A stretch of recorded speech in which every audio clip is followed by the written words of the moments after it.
Well, good evening, folks. I got a different one for y'all today. Thanks to a very nice boss of mine, he gave me a couple trees that we were selling at the store. I don't know if I said this before or not, but I work at a farm and garden store now. I'm actually there as a mechanic for lawnmowers and chainsaws and such. But we do sell trees in there when the season comes, and that's usually early spring. Well, it's no longer early spring, and some of them are left over. They're starting to die and wilt because, well, it's kind of hot, and trees in pots do not do well. They get dry in a pot really quick, so they've been definitely starting to die off.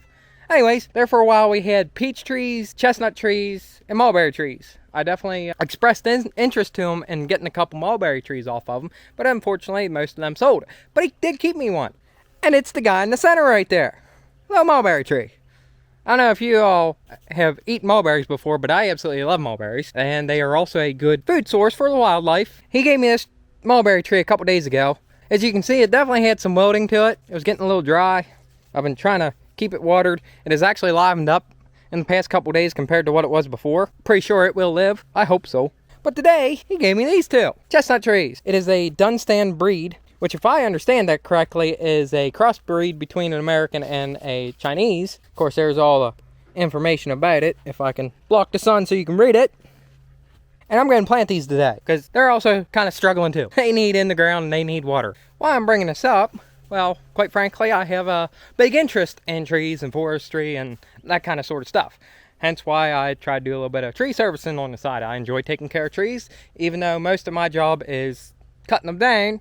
But I have a goal, long-term goal, maybe a dream. I want, when the day comes I pass away or whatever, I want to have lived my life planting more trees than I've cut down. That may be a difficult goal to achieve, especially being a tree service guy, but it is a goal that I have nonetheless. While I've always been a member of Arbor Day, I always will be. I get their 10 free trees a year. It's kind of why I started in the Arbor Day, but I actually do generally have a passion for what they do, and I have planted some trees in the past, but I've definitely not planted as many as I've cut. And growing up, me and my dad, I'm sure this is a memory that many of you guys can relate to, spent a lot of time together cutting firewood. In fact, some of my most fond memories with him are the weekends in the wintertime going and cutting firewood. We've had a lot of fun together even though we were working. Unfortunately, with him and his busy schedule, there wasn't a whole lot else that we did together, especially when the times were tough, yada, yada, yada, but that's a whole story for another time. That's kind of where my love of cutting trees and doing firewood and tree servicing kind of came from. Just enjoying going out there and cutting firewood with my own father. There's something pure to that. As I live on an acre, I don't really have many trees here. I do have a couple in the front yard. Big oak tree, there on the corner of the property. Hickory tree, love that guy. And down there, a little bit of a collection on that corner. I believe that's another hickory of some sort. It is actually dying off. It needs to be cut down. Then behind it is a locust tree. It's staying. Then a silver maple. It's definitely staying. That's the big one in the group there. I mean, quite honestly, that thing alone counts for more of what you see than all the other trees there put together. And then there's also a walnut tree there. Everything behind that is not my property. Everything over there is definitely not my property. So I got that guy, them little ones. Of course, I have these little decoratives. Be honest with you, they are too close to the house. They should have never been planted there, but that wasn't me that did that, so don't blame me. But I do own a slight little stretch on the other side of my fence back here. Cigar tree, little patch there, another cigar tree which I actually cut down and it decided it was going to come back in force. I'm going to have to cut that thing again. And then at the very corner is another maple behind my wood pile there. And then that marks the corner of my property. Eventually, I want to plant trees all along this fence road. Get rid of that ugly broken down fence and just plant trees. I got to be careful what I plant along here because that direction is east. I know you guys probably can't tell where I'm standing here. I got mountains on both sides of me. I'm kind of at the end of a valley, although the trees kind of hide it. Back there, you can see the mountain that borders me on the east. Right about where the treetop is, where I'm standing, you can see the top of the mountain there. So I get very limited sunlight here on my property compared to other places. With this direction north, if I go to plant trees, this is where I would plant the taller stuff because this will not shade the garden, which I do not have this year, but I will again next year. I want to keep the south side open. Planting them chestnut trees on the south side is a bad idea. In fact, I probably won't plant a whole lot over on that side regardless, and I got to be careful what I plant along here. That will shade my garden in the morning more than it already has, and as you can see, it's only 6 o'clock here, and practically my whole yard is either being shaded by my house or the hickory tree. That shadow there is that hickory tree in the front yard. I got to be careful what I plant. Hence why the mulberry tree got planted up this way. It's a little guy. It's not going to shade a whole lot where it's at. I would actually like to get a couple more of these mulberries and have a row of them. Probably plant 2 or 3 more. Either that or small cherry trees or some sort of dwarf fruit tree would go in here very well. This is a bit of an odd spot in my property.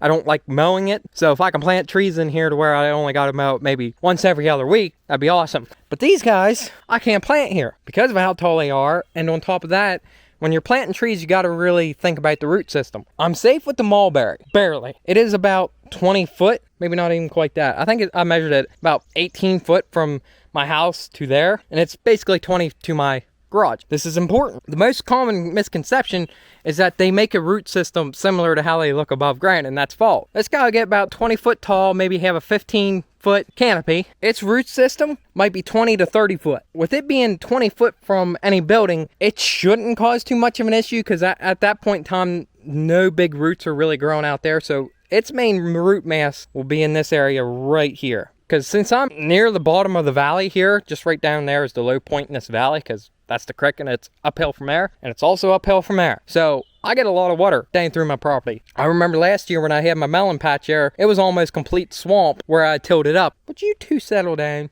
Next year I may not stretch my garden out over here because it's just a swamp in rut times. Thankfully, with it being summertime, it isn't too bad right now, but it gets really soft in there. So I actually kind of want something to absorb some of that rainwater. And that's what these guys are going to do. Well, not the chestnuts, but any kind of fruit trees do like a little bit of extra water. Now, some of them obviously can't have the really wet soil, and I know the mulberries tend to like well-drained soil, and the soil here is relatively loamy and sandy, so this is a decent spot for it. The further that way you go, the less clay there is. So over there, it's especially where the geese are at, in that direction, it gets really sandy and loamy in there. So, which is actually going to be a good thing for these. They like well-drained soil. So looking at all the spots on my property that I just went over, these guys are going that direction. I don't think I'm going to plant them quite in the pen. I think I'm going to go on the edge. I'm thinking one right about there, and then another one in between the two houses. Because eventually these are going to be gone, and I'm going to have myself a barn right there. So I got to stay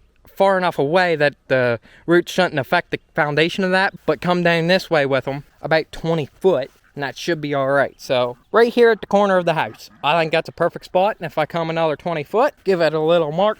So from there, here, I'm right next to this house. I think it's time to plant them.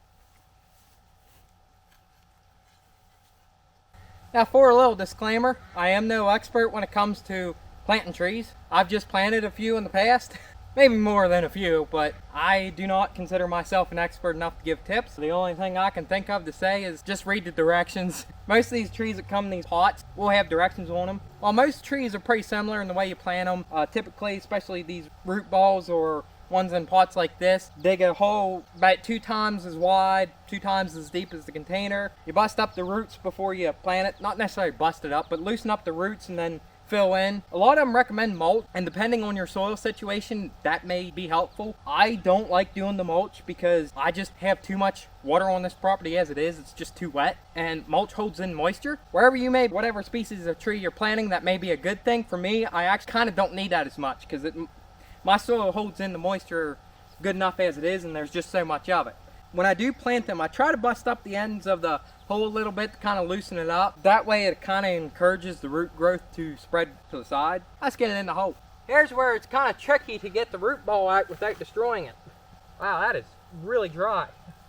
I feel bad for this tree.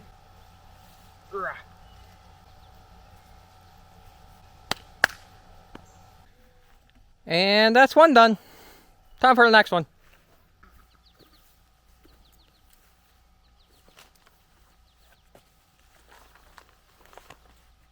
Well, this is tree number 3 planted. Well, 2 for today. And that's enough for today. It's a little warm. But if you made it this far, I want to give out a thanks to you. Maybe give me a subscribe and all that. I more or less made this channel as a journal for myself. You guys' support helps me a lot. And going back with my dream earlier about planting more trees and I cut down, someday, whether or not this is funded by my own money or donations or whatever it may be, I would like to buy a plot of land that's maybe been run down. Especially around here, there's a lot of old farmland that's going up for sale that's just been neglected. And these fields are just going to waste. I mean, they're not getting farmed, they're just going back to brushland. While it is the first step in regrowing a new forest, it's not always the best to come back. And the other side of that is a lot of farmers that do sell their land and somebody does come on and plant trees, they're planting a money tree of some sort. Plus the land just got one tree on them. In fact, on the main road coming town, for me, massive plots of land are just straight up black walnut. There's nothing else on it.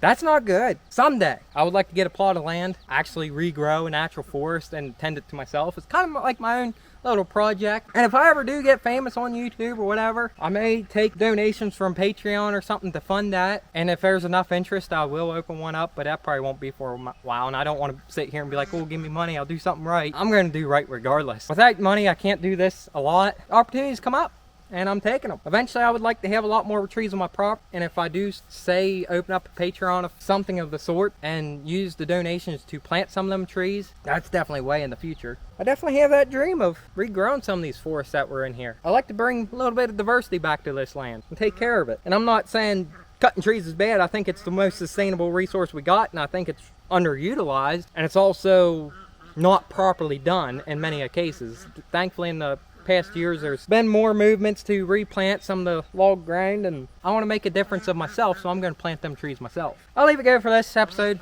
I'm kind of a little out of energy. It's been hot. Thanks for watching. We'll see you on the next one.